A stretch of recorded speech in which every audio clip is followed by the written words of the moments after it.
오늘 제목이 바리새인의 집에서라는 제목으로 은혜를 받기를 원하는데요. 오늘 본문은 내일 시작하는 특별 새벽 기도회의 진정한 시작 구절이다, 이렇게 말할 수가 있겠습니다.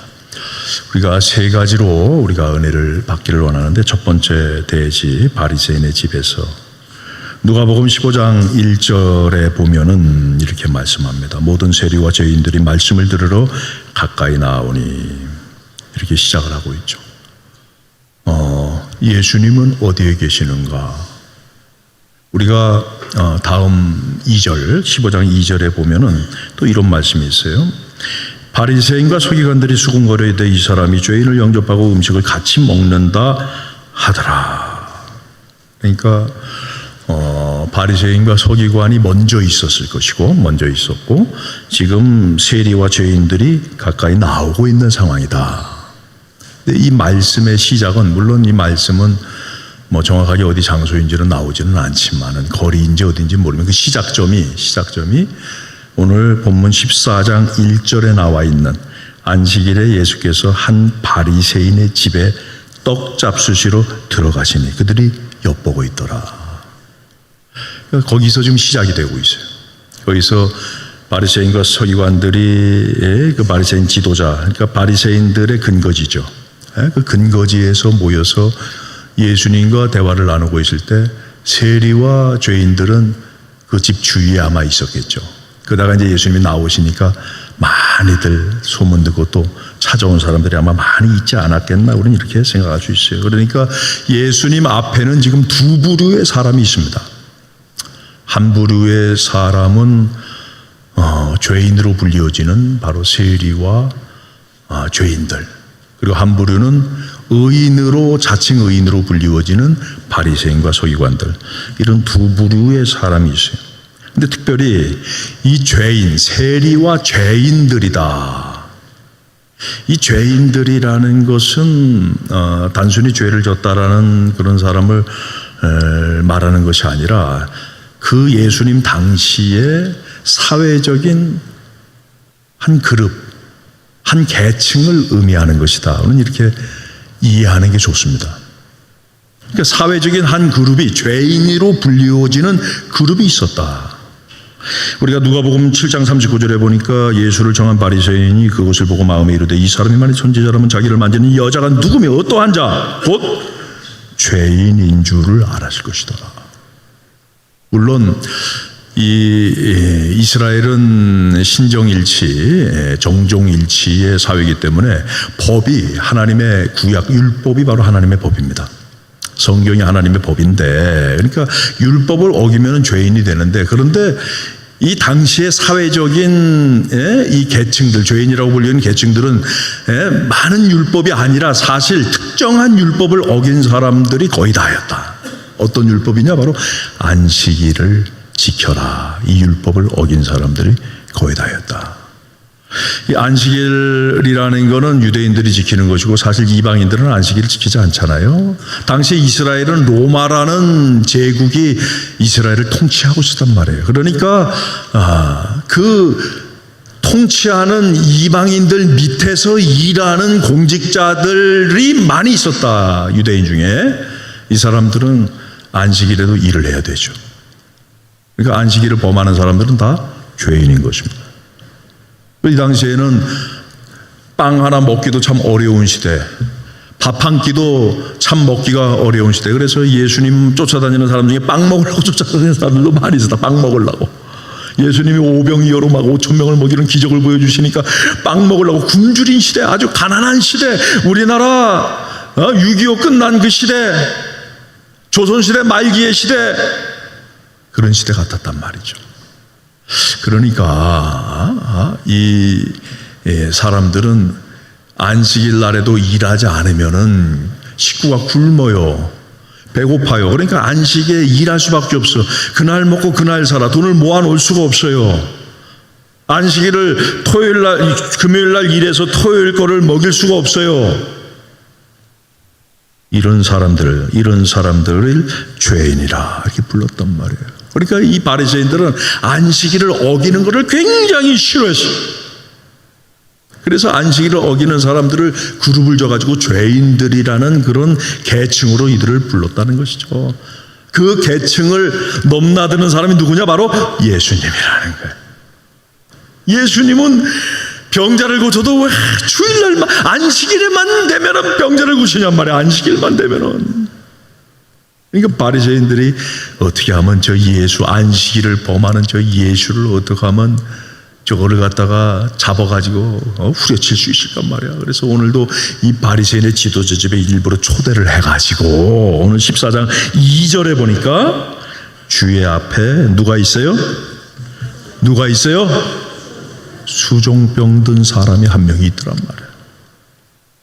병든 사람이 어떻게 바리새인 집에 들어왔을까? 저는 그렇게 생각합니다. 일부러 이 사람들이 예수님이 고치나 안 고치나 고치면은 그냥 꼬투리를 잡아가지고 그냥 가만 안 놔두리란 말이야. 그래서 예수님을 아마 꼬투리를 잡으려고 아마 이 사람을 이 병자를 부른 것이 아닐까. 그때가 언제입니까? 안식일. 1절에 보니까 안식일이에요. 안식일. 그러니까 참 그러니까 예수님께서는 이 바리새인의 근거지인 바로 이 바리새인 지도자의 그 한가운데 근거지 한가운데에서 예수님은 이 병자를 고치더라는 말이죠. 고치더라는 말. 여러분 참 사실 안식일의 진정한 의미는 병자를 고치는 것이 안식일의 진정한 존재 이유입니까? 아니면은 병자를 고치지 않는 것이 안식일의 정신에 부합한 것입니까? 그 안식일의 정신에 정말 부합한 것은 병자를 고쳐주는 것이 그 병에서 해방시켜서 그 병을 떠나게 해서 몸을 온전하게 만드는 것, 회복시키는 것이 진정한 안식일 정신에 부합하는 거란 말이죠. 안식일이라는 이 히브리어 단어는 샤바트. 이 샤바트라는 이 단어는 그치다, 멈추다, 스탑. 멈추다. 뭘 멈춰요? 일하는 걸 멈춰란 말이야. 일하는 걸 멈추고 쉬어라라는 것이 그 의미인 것입니다. 두 번째 대지, 안식일의 이유. 여러분 안식일에 우리가 해야 될 오늘 주일이죠. 주일에 가장 중요한 일은 뭡니까? 예배드리는 일이죠. 그런데 예배드리는 일이 물론 가장 중요합니다. 그런데 창세기 때 하나님께서 이 안식일이라는 것을 처음 제정하셨을 때의 진정한 의미는 예배는 사실 없어요. 왜냐하면 아담과 하와는 매일 예배드려. 매일 예배드립니다. 그리고 죄도 없어. 죄도 없어요. 속죄 제사를 드릴 이유가 없단 말이죠. 그러니까 이 안식일의 진정한 의미는 예배하고는 사실 원래 재정 의미는 예배하고는 상관이 없고 사실 쉬는 거 회복. 그래서 창세기 2장 3절 우리 창세기 2장 3절에 안식일 제정하신 그 말씀을 보면은 하나님이 그 일곱째 날을 복되게 하사 거룩하게 하셨으니 이는 하나님이 그 창조하시며 만드시던 모든 일을 마치고 그날에 안식하셨다. 그래서 이 창세기 2장 3절에는 안식일 날에 예배드리라는 말씀은 나오지는 않아요. 왜냐하면 아담과 하와가 죄가 없기 때문에 속죄 제사를 드릴 이유가 없는 거예요. 그리고 매일매일 하나님 존전 앞에서 매일매일 노동하고 매일매일 예배드리는 삶을 사는 거예요. 그러니까 특별히 안식일 날에 예배드리라 이럴 필요가 없는 거예요. 왜냐하면 매일 예배드리니까. 그런 거예요. 중요한 거는 쉬는 거. 일을 그치고 쉬어라. 그래서 재충전을 받고 지친 몸이 회복되어서 병이 틈탈 틈을 주지 않고 다시금 나가서 열심히 사명을 감당해라 말이야. 그게 안식일의 진정한 이유인 것입니다. 그래서 쉴 때 쉬어줘야 병을 예방하는 거예요. 모든 여러분 성도들도 다 쉴 때 쉬어야 됩니다. 목회자도 마찬가지죠. 성경 연구가들은 이 안식일에 이 안식을 하나님께서 안식 쉬는 거를 아담과 하와만 쉬라 그러셨지 하나님은 안 쉬셨다라고 다 얘기하고 있습니다. 그러니까 하나님을 위한 것이 아닙니다. 이 안식일은 예수님 말씀하셨듯이 사람을 위한 거예요. 하나님은 쉬질 않으셔요.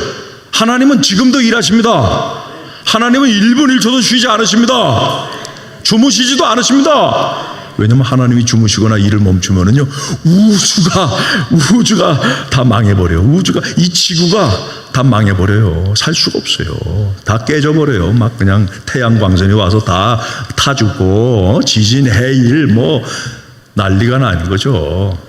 그러니까 하나님은 쉬지 않고 돌보시는데, 사람이 쉬어란 말이야. 사람이. 아담과 하와가 쉬어라. 그래서, 활력을 얻고 재충전을 받아서 다시금 또 다음 주간에 열심히 또 사명 감당해라 말이야.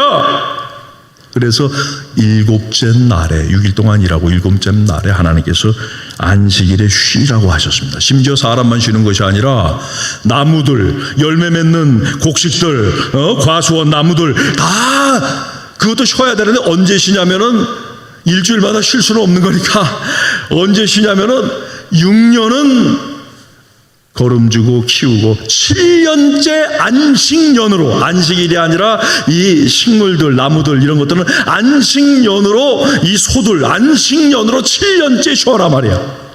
또 7년 때 경작하지 않아요. 거름주고 경작하고 씨 뿌리고 이렇게 안 하고 내비둡니다. 내비둬요. 그래서 거기에 내비둬서 난 열매는 어려운 사람, 가난한 사람, 나그네 이런 사람들 다 주는 것이 바로 성경 정신인 것이죠. 그리고 안식년을 7번 안식년을 지나면은 77이 49년이죠. 그 49년째 안식년을 지난 바로 다음에는 희년이란 말이에요. 희년, 50년. 그러니까 그 해는 특별하죠. 2번 쉬는 거예요. 2년을 쉬는 거예요. 2년. 그러니까 49년만 쉬는 게 아니라 50년도 씨 뿌리지 않아, 파종하지 않아, 그 저절로 난 열매도 가져가지 않아요.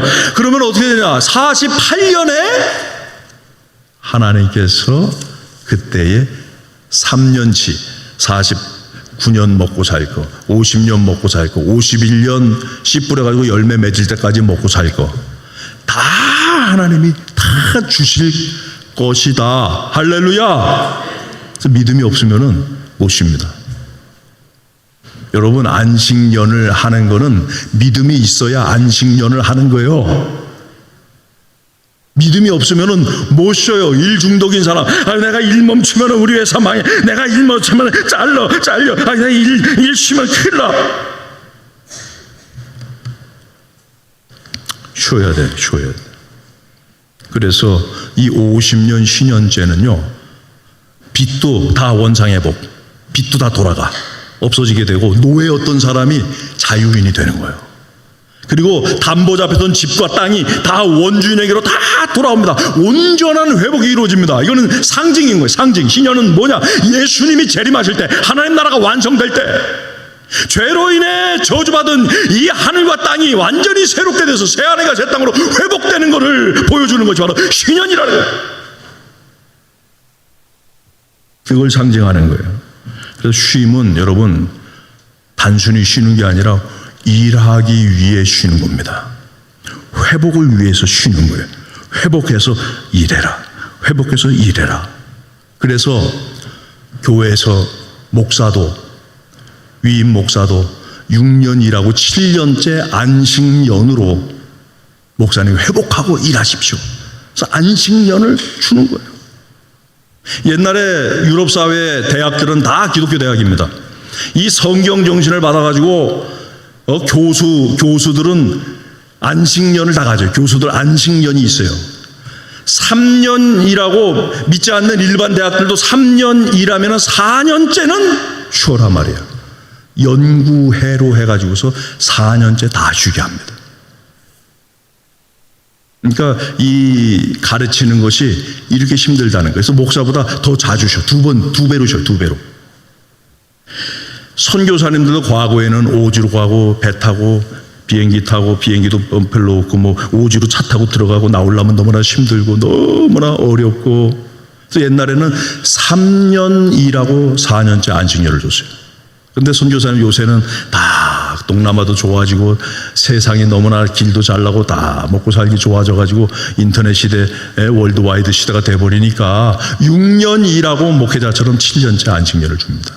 그래서 이 성경 정신이 너무나 좋거든요. 오히려 회사에서도 보니까 이게 활력이 넘치고 쉼을 주니까 더 재충전이 돼서 일하기가 더 좋단 말이에요. 그래서 대기업들이 오래전서부터 안식월이라는 것을 3년 일하고 한 달 쉬는 안식월이라는 걸 주기 시작했습니다. 오늘날에는 아예 법으로 딱 정해졌어요. 법으로 정해가지고 매년 회사마다 반드시 15일에서 25일을 쉬게 해야 돼요. 매년 15일에서 25일 사이를 매년 쉬게 하는 거예요. 지금 일하는 모든 사람들이 옛날에 뭐 상상도 할 수 없죠. 토요일, 주일, 이틀을 쉬어, 이틀을. 그런데 지금 국회에서 뭐 하고 있습니까? 이틀도 짧다. 금요일 오전까지만 일하자. 4.5일을 쉬는 것 좀 연구하고 있어. 4.5일. 근데 저는 이렇게 생각합니다. 그러니까 이 쉬는 목적은 하나님이 이 안식하라, 이거는 회복이에요. 회복. 그러니까 이 안식을 통해서 회복해서 열심히 일하라는 거죠. 그러니까 일하기 위해 쉬는 거단 말이에요. 따라해 보겠습니다. 일하기 위해 쉰다. 그런데 오늘날의 이 사회가 가는 방향은 어떤 방향으로 가냐면요, 쉬기 위해 일하는 걸로 가는 거예요. 그러니까 일하기 위해 쉬는 게 아니라 더 쉬자, 더 놀자, 쉬기 위해 일하는 사회로 가고 있어요. 저희 형님이 독일에 사는데 독일에 30년 이상 살고 있습니다. 그런데 3년마다 한 번씩 나오는데 요 근래에는 매년 나와요. 올해도 나온다 그래요. 왜냐하면 장인 장모님이 좀 몸이 안 좋으셔요. 거기는 휴가가 9주예요. 9주. 우리 형님 다니는 데가 휴가가 9주. 2달도 넘게 쉬는 거예요. 휴가, 여름 휴가가. 여름 휴가만. 하루에 2시간 일해, 2시간. 4일만. 부럽다. 이게 여러분, 이게 저는 죄의 타락이다 이렇게 생각합니다. 그러니까 이 성경 원리는 일하기 위해 쉬는 거예요. 근데 오늘날 이 돈이 많은 사회일수록 쉬기 위해 일하는 사회로 변질되고 있는 거예요. 이건 하나님 창조 정신하고 맞지가 않습니다. 여하튼 이 안식일 날에 하나님이 예수님이 병을 고쳐줬단 말이에요. 그런데 문제는 뭐냐? 누가복음 14장 1절에 보면은 바리새인들이 예수님을 엿보고 있어요. 그러면은 한 부류 바리새인들, 의롭다 하는 바리새인들, 한 부류 죄인인 세리와 죄인들, 마지막 세 번째 대지, 예수님은, 하나님은 누구 편이냐? 하나님은 누구 편이냐? 자칭 의롭다고 하는 바리새인들, 저기간들 편이냐? 아니면은 죄인으로 낙인 찍혀져 있는 세리와 죄인들 편이냐 말이요. 여러분, 예수님께서 바리새인을 그렇게 비판하고 바리새인에 대해서 예수님께서 혼을 내고 외식하는 자라고 말씀하는 이유는 바리새인들은 종교인이기 때문에 그렇습니다. 기독교는 종교가 아닙니다. 그럼 그거를 이해하셔야 돼요. 왜냐하면 사도 바울이 기독교가 교회가 처음 설립이 되고서 우리 복음을 전하기 위해서 당시에 터키, 그리스, 로마 이런 데를 다녔죠. 그 얘기가 나왔으니까 제가 쭉 한번 보면서 내년 3월 2일서부터 그리스, 터키, 그리스, 로마 성지순례를 기도하고 있습니다. 7월, 8월 2달만 제가 신청을 받으려고 그래요. 그래서 로마를 꼭 가야 돼요. 사도 바울이 복음을 전한 루트, 로마는 꼭 가야 된다. 로마를 안 보면은 그 성지순례 그거는 반쪽짜리만 한 거나 다름없어요. 로마를 꼭 봐야 되겠다. 이게 제가 느낀 거예요. 제가 느낀 건데 2달 20명 이하면은 안 갑니다. 제가 막 가라고 막 강요하지 않겠어요. 지난번에 2명인가 1명인가 모자랐는데 제가 전화 걸면은 아마 했을 분들 계실 겁니다. 전화 걸면. 근데 제가 안 했어요. 일부러. 그렇게 안 하려고 그래요. 그렇게 안 하고 정말 가고 싶으신 분들 마음에 나 성지순례 한번 가서 정말 내가 가고 싶은 그런 분들만 가려고 그래요. 2달 7, 8월 2달만 신청을 받을 생각이니까 여러분들이 기도하시면서 준비하시면 되겠는데, 그런데 이 사도 바울이 이제 복음을 전하러 다니는데 묻는단 말이에요. 묻는다. 야, 너는 어떻게 네가 제사를 드리는 너의 신전은 어디냐 물어본단 말이에요. 그럼 사도 바울이 뭐라고 대답합니까? 예루살렘 성전이다? 아니에요. 여러분, 예수님이 십자가에 달려 죽으심으로 말미암아 영원한 속죄 제물이 되신 줄로 믿으시기를 바랍니다. 더 이상 제사를 드릴 필요가 없어요. 그러니까 제사를 드리는 의미로서의 예루살렘 성전의 기능은 필요가 없다라는 것이죠. 신전이라는 것은 제사를 드리는 장소입니다. 더 이상 제사를 드릴 필요가 없는 거예요. 신전 필요 없어요. 우리 제사 안 드립니다. 그러면 제사장은 어디 있냐 말이야. 제사를 안 드리는데 제사장이 어디 있습니까? 예수 믿는 내가 제사장이고 예수를 믿는 당신이 제사장인 것입니다. 저와 여러분이 하나님 존전 앞에, 지성소 앞에 나온 제사장인 줄로 깨달으시기를 주님의 이름으로 축원합니다. 우리가 제사장이란 말이에요. 그러니까 이해를 못하는 거야.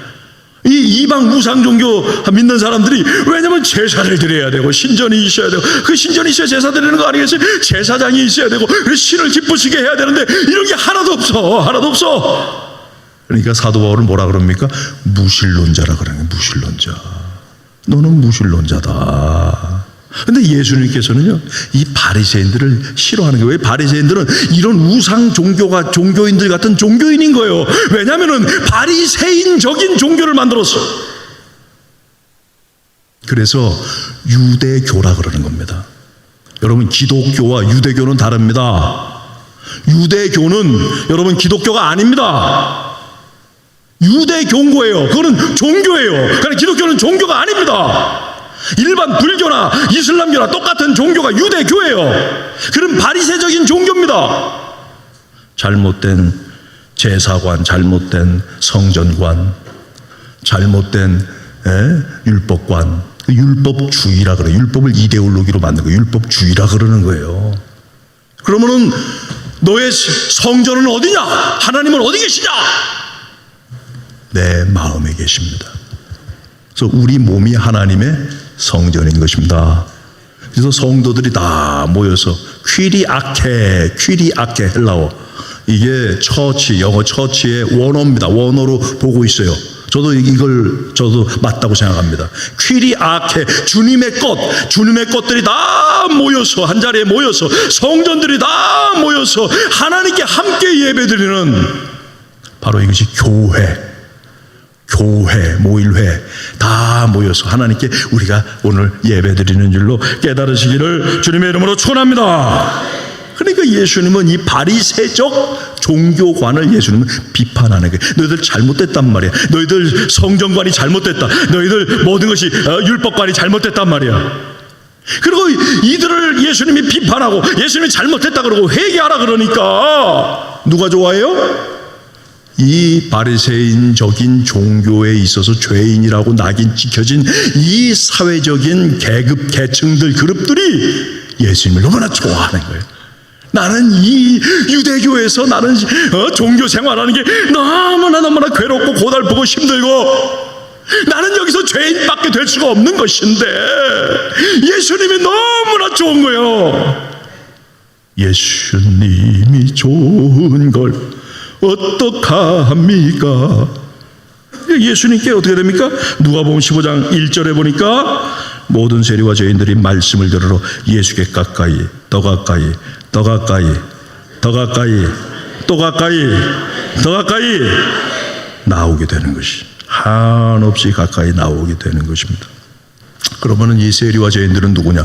우리가 내일서부터 누가복음 15장, 우리가 15장에 나오는 세 번째 비유, 누가복음 15장은 첫 번째 비유, 두 번째 비유가 있는데 세 번째 비유에 나오는 일명 탕자의 비유라고 알려지는 그 비유에 이 세리와 죄인들은 집 나간, 아버지의 집을 나간 동생과 같은 존재다. 우리는 이렇게 볼 수가 있어요. 그럼 바리새인은 집에 머물러 있지만, 아버지 집에 머물러 있지만 실상은 마음으로 아버지와 멀리 떨어져 있는, 오히려 동생보다도 더 떨어져 있는 그 존재가 바로 바리새인이란 말이에요. 그러면 집 나간 동생, 아버지 옆에 있지만은 마음이 떠난 형, 하나님은 누구 편이냐? 누구 편이냐? 제가 정답을 말씀드리면은 둘 다의 편이 아니고 또 둘 다의 편이시다. 저는 이렇게 말씀드리겠습니다. 왜냐하면은 마음으로 아버지를 다 떠난 이 동생, 재산 다 해가지고서 몸으로 떠난 동생, 아버지 집에 있지만은 마지막 이 누가 보면 15장에 아버지 집에 들어가지 못하고 아버지 집 밖에 머물러 있는, 마음으로 머물러 있는 이 형, 회개하지 않는 자녀들은 다 심판의 대상인 거예요. 하나님이 다 이 회개하지 않는 죄인들의 편이 아닙니다. 그러나 반면에 동생도 하나님이 너무나 사랑하는 하나님의 아들, 형도 하나님이 너무나 사랑하는 하나님의 아들이란 말이에요. 그렇기 때문에 이 둘의 편이기도 하단 말이에요. 말씀을 맺겠습니다. 이번 특별새벽기도 말씀은요, 탁월한 영성의 소유자이신 팀 켈러 목사님의 책을 제가 참조를 해서, 제가 특세 때 주로 제가 말씀에 은혜 받고 제가 준비를 거의 하는데, 어쩌다 한두 번씩은 제가 이런 은혜 받은 목사님들 책을 제가 참조를 해서 하기도 합니다. 팀 켈러 목사님은 2023년도, 재작년이죠, 재작년 5월 19일에 향년 72세 나이로 별세를 하셨습니다. 그 아들이 아버지의 마지막 유언의 말을 이렇게 전하고 있어요. 제가 읽어드릴 테니까 잘 들으시길 바랍니다. 이 팀 켈러 목사님 마지막 유언을 뭐라고 하셨냐면은, 하나님께서 제가 살 수 있는 시간을 허락해 주셔서 감사합니다. 그러나 나는 이제 예수님을 만날 준비가 되었습니다. 더 이상 기다릴 수 없습니다. 저를 영원한 본향으로 인도해 주시옵소서. 저를 영원한 본향으로 인도해 주시옵소서. 이 영어 원문이 send me home. 근데 저는 이 번역이 마음에 안 들어요. 이렇게 번역하지 말고 나를 집으로 보내주세요. 나를 집으로 보내주세요. 저는 이 번역이 저는 더 맞다고 생각합니다. 집을 좀 더 정확하게 얘기한다면 나를 아버지 집으로 보내주세요. 집 나간 동생이 아버지 집 나와서 허랑방탕하게 살다가 재산 다 없애버리고 돼지 주염 열려 먹으면서 아주 죽어라고 고생하고 짐승만도 못한 삶을 살았는데, 아이고 너무나 힘들어서 이제 내가 아버지 집에 가야 되겠구나. 나를 아버지 집으로 보내주세요. 그런데 그거는 아버지를 떠난 둘째에게만 해당되는 것이 아니라 아버지 집에 머물러 있고 교회를 떠나지 않고 교회 안에 머물러 있지만은, 그러나 마음으로는 하나님 품을 떠나 하나님 사랑을 떠나 내 마음대로 내 공로로 내 의지로 신앙생활하는 그런 장남, 그런 형이 또 아버지 진정한 품으로 돌아올 필요가 있다라는 사실이죠. 여러분, 오늘날의 현대인들은 하나님 아버지를 대면할 준비를 안 합니다. 물론 하나님을 안 믿는 것도 있겠지만 하나님을 잘 아는 서구 사람들도 하나님을 대면할 준비를 안 해요. 왜냐하면 시대가 변했습니다. 과거에는 우리나라 40년대 50년대만 해도 자녀들을 10명을 낳으면은 8명은 죽어, 7명은 죽어요. 그러니까 살고 있는 형제들이 어려서 어린 동생이 죽는 걸 바라봐, 형이 죽는 걸 바라봐, 누나가 죽는 걸 바라봐. 집에서 장례를 많이 치렀습니다. 집에서 장례를 치르고 집에서 자녀를 낳고, 병원 가서 누가 자녀를 합니까? 누가 병원 가서 장례를 치릅니까? 다 집에서 했어요. 그러니 죽음이 너무나 익숙한 거야. 근데 오늘날에는 이 죽음을 잘 못 보죠. 거의 못 봅니다. 호스피스에서 죽거나 중환자실에 죽거나 병원에서 죽어서 잘 차려놓은 관 위에 있는 관 안에 들어있는 그 모습만 볼 뿐이에요. 그러니까 이 죽음이라는 것이 내 현실이라고 생각지가 않아. 막연한 두려움인 것이에요. 왜 막연합니까? 죽으면 무로 돌아간다? 아니죠. 사실 죽은 이후에 뭐가 될지 아무것도 모르는 거예요. 죽으면 어떻게 될까? 죽으면 어디로 갈까? 모르는 거예요. 그러니까 불안한 거예요. 두려운 거예요. 그러니까 죽음이라는 것은 금기시되는 거예요. 그런데 여러분, 저와 여러분은 성경을 통해서 죽음이 무엇인지 분명히 알고 있습니다. 죽음이라는 것은 아버지 집으로 가는 거. 할렐루야. 죽음이라는 것은 진정한, 누구도 빼앗을 수 없는, 다시 죽을 수 없는 영원한 생명, 진정한 생명의 탄생이 죽음을 통해 이루어진다는 사실을 여러분 꼭 기억하시기를 주님의 이름으로 축원합니다. 그래서 팀 켈러 목사님이 마치 집 나간 동생처럼 아버지 집으로 가고 싶습니다. 아버지 집으로 나를 보내주세요. 사명을 충분히 감당했습니다. 우리가 다 영원한 아버지 집으로 예수님 때문에 가는 줄로 믿으시기를 바랍니다. 히브리서 2장 10절 다 같이 한번 읽어볼까요? 히브리서 2장 10절 시작.